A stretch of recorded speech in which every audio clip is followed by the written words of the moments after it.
Hi, this is Mary Lou Ringwood, and today I want to share with you some hints for using YouTube videos in the classroom. YouTube is a great resource because there are tons of videos out there which pertain to our various curriculums and can really help to differentiate instruction for our students. One of the concerns always is what else will pop up when we call up a YouTube video. Oftentimes there's a lot of related videos along the side here which might not be truly related to what we're doing, or comments down here at the bottom that we don't necessarily want to have to explain to our children or have our children viewing. The other concern is many videos start with an advertisement, and we just don't need to take away from the educational perspective of our lesson, so it'd be better to just be able to get to the video that we need.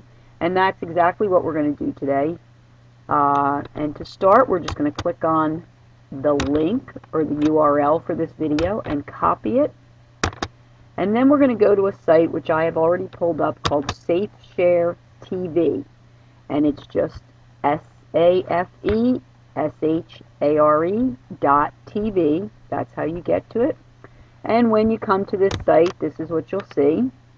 And you're going to paste that URL of the YouTube video right here and click Generate a Safe Link. And pretty much as quick as that, you have a new URL for that video. So if we click here, it takes us to the Safe view. And as you can see, it goes right to the video. And I'm going to pause it. It gives you the title of the video, the information where it came from and the date, and there's nothing else around it. It's just your video starting right at the beginning. Then you can again copy the URL here and paste it into your PowerPoint, into your class presentation, to your website, to your Edmodo, put it on your desktop, wherever you need it to be so that you or your students can access it. Now, in addition, I want to show you another tool that basically does the same thing, but with a little bit more to dress it up.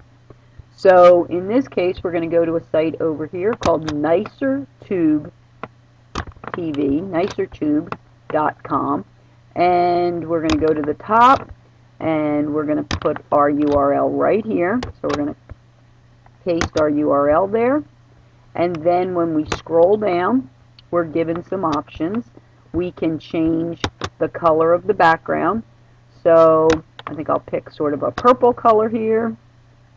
And then I can go over and pick a fun design for my background. So as opposed to that plain background, I can choose something a little bit fancier, something I like more, depending on what your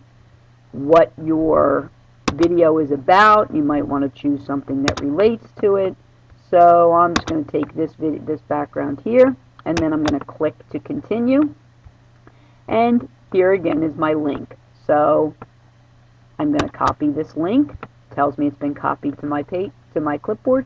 Again, I can put it right on my web page, in my PowerPoint, wherever I need it to be to access it during class. Now, when I click on it here, it takes me right to my video.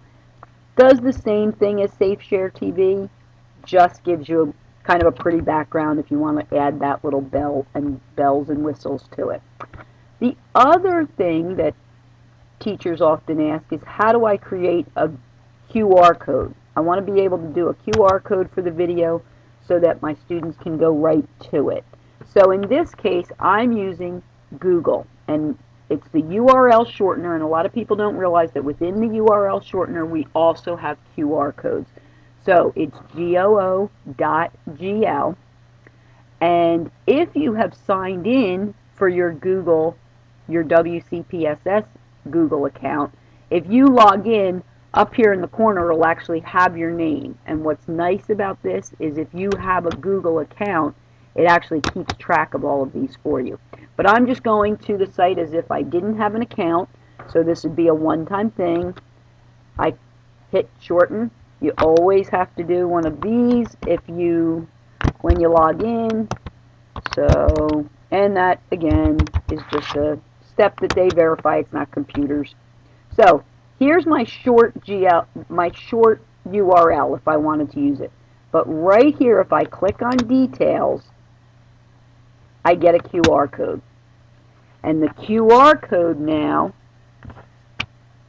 I can click on, excuse me, I'm going to go back there. Let me just show you what I did there again. Okay, so I have my QR code, and I have a couple of options. I can just copy it. I can just copy the image, put it on a page.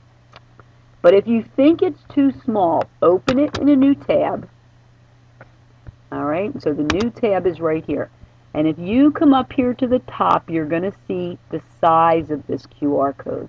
Well, I want my QR code to be just a little bit bigger, so I'm going to change the size to 300 by 300. You can go to a max of 400 by 400. It automatically got bigger. Now I'm going to take it and copy the image, all right? And then I'm going to open a new page on my Word document. I'm just going to open a new one and create that new code. So when I create a new page, I'm going to paste the image right there. And from there, I can also copy it. So if I feel like, oh, I'd like to maybe put 4 or 5 of these on my page. So I'm going to copy it, and then I'm going to paste it again. And then maybe I'm going to enter, and I'm going to paste another one. So I can put this on here as many times as I want. Also, you do have the option of right here, you could make it larger right from that direction. You could also pull your borders and make it larger. But from there, now you've created your QR code for that video, print it out. Students will be taken right to the safe video that you've created. Hope this helps you out. If you have any other questions, please let me know.